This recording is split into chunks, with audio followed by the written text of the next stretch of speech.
जिला प्रधान बना, इस ब्लॉक के कैशियर, बहुत ही सम्मानित साथी। क्योंकि पिछले दिनों हम कोराखेड़ी के अंदर गए थे तो डॉक्टर साहब ने और इन्होंने पूरा दिन जो है मेंबरशिप के अंदर लगाया और उन साथियों से मेंबरशिप लेकर आए जो शायद देने के लिए भी तैयार नहीं थे। लेकिन जब दिल से कोई काम किया जाता है तो उसका रिस्पॉन्स जरूर होता है। साथियों, पूरी रात मैं जागरण में था, लेकिन कल प्रधान जी का फोन आया, बलराज जी का, कि आपने मोड़क मीटिंग है उसके अंदर आना। तो मैंने कहा देखूँगा अभी अगर स्वास्थ्य अलाउ किया तो जरूर आऊँगा, नहीं होगा सॉरी। तो क्योंकि यहाँ साथी जुड़े हुए हैं और आने की स्थिति में थोड़ा बहुत हो चुका था मैं, तो देखो संगठन के अंदर काम करने के लिए। साथियों, डॉक्टर साहब ने वर्तमान स्थिति पर बहुत ही विस्तार से वर्णन किया है। मांगों का भी जिक्र इसके अंदर हुआ है, लेकिन अफसोस इस बात का है कि जब हम संगठन की मजबूती की तरफ जाते हैं तो फिर कुछ समय के पश्चात हमें ऐसा महसूस होता है कि संगठन जो है कमजोर होता है। और जब आप इस प्रकार की मानसिक स्थिति बनाओगे तो आपके संगठन को कमजोर करने वाला कोई नहीं।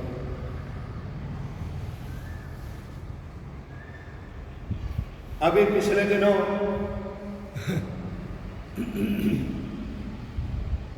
आठवें वेतन आयोग के ऊपर, क्योंकि आपको पता है कि 31/12/2025 से पहले जितने भी साथी रिटायर हुए हैं उसके अंदर हम शामिल हैं, उनको 8वें वेतन आयोग का कोई लाभ नहीं दिया जाएगा।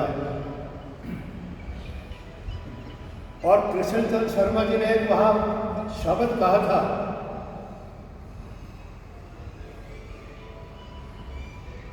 और मुझे वो बहुत ही पसंद है। उसका सीधा इशारा हमारे संगठन की तरफ था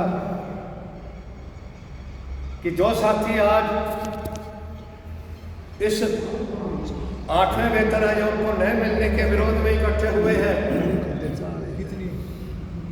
या हम जो भी एक्टिविटी करते हैं उसका, इन्होंने एक बात कही थी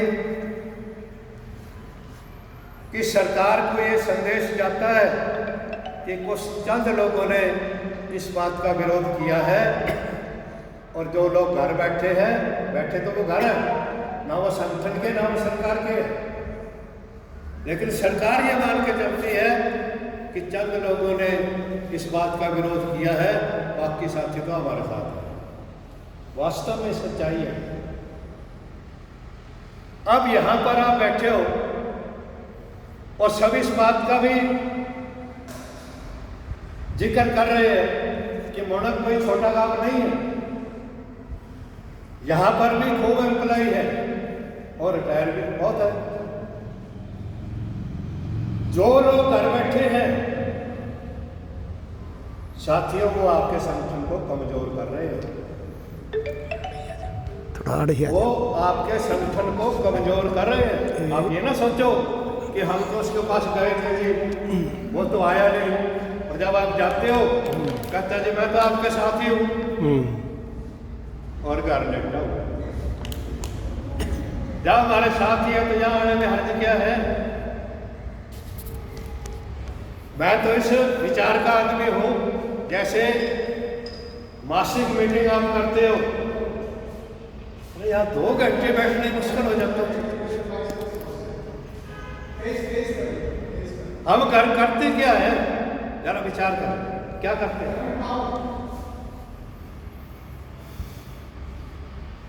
महावीर जी हसनपुर वाले कह रहे थे कि हम तो जाकर खाट ही तोड़ते और कुछ नहीं करते। मैं तो इस मत का हूं, जैसे आज मीटिंग है 2 घंटे की नहीं, पूरे दिन की होनी चाहिए, फिर तो मजा भी है। यहां आप मीटिंग में आते हो,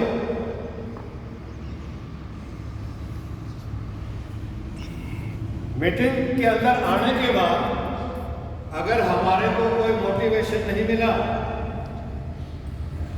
तो हमारा मीटिंग में आना। 1 महीने के दौरान आपको क्या समस्याएं आई है, संगठन के प्रति आपकी क्या सोच है, उस बात को बताने के लिए राज्य के, जिले के जय साथी आपके बीच आते हैं, उसको सुने। यहां तो ऐसी स्थिति बनी हुई है कि अगर हम कोई रिटायर्ड कर्मचारियों का कोई मोबाइल के अंदर ऐप बना लेते हैं, क्या होता है इससे कि संगठन की सारी गतिविधियां उसके अंदर डालते रहते हैं और घर बैठे साथी जो उसका पता कर लेते हैं, वे क्या हो रहा है, जिले में क्या हो रहा है, स्टेट में क्या हो रहा है, स्टेट की मीटिंग में क्या हुआ, जिले की मीटिंग में क्या हुआ। जब आप व्हाट्सएप चला ही रहे हैं और आपके पास वो बना हुआ है, तो आपको उसमें जुड़े रहने में क्या हर्ज है? आपको क्या एक्स्ट्रा खर्च तो नहीं होता? या तो ये बताओ कि आप जो है रिटायर्ड कर्मचारी संघ का एक जो है व्हाट्सएप बना हुआ है, उसको अगर हम सुनते हैं तो हमारे 10 रुपये कट जाते हैं। अगर ऐसी बात है, बताओ है कैसी? नहीं है। और फिर भी क्या करते, लेफ्ट हो जाएंगे कमेंट में। बताओ इसमें क्या है? साथियों, ये जो मीटिंग है बहुत ही महत्वपूर्ण, बहुत आगे आ जाओ, आगे आ जाओ, आगे आ जाओ, आगे बैठो, पीछे नहीं आओ। कुर्सी ले ले, उड़ा जा, कोई बात नहीं। तो उसके बाद जिले की मीटिंग जिले में होती है, और जिलों की मीटिंगों के बाद रजिस्टर दे, स्टेट की मीटिंग होती है, और जो आपके पास जो यहाँ समस्या होती है वो सीधे स्टेट तक पहुंच जाती है। साथियों, यहाँ कोई हमारा नए एम्प्लॉयज का संगठन नहीं है, ये रिटायर्ड कर्मचारियों का है, और सभी जो है बहुत लंबा तजर्बा रखते हैं। शर्मा जी ने एक बात वहाँ भी कही थी कि यहाँ कोई भी ऐसा साथी नहीं है, अगर वो बोलना चाहे तो आधे घंटे तक बोल सकता है कोई भी साथी। लेकिन क्या होता है, हमने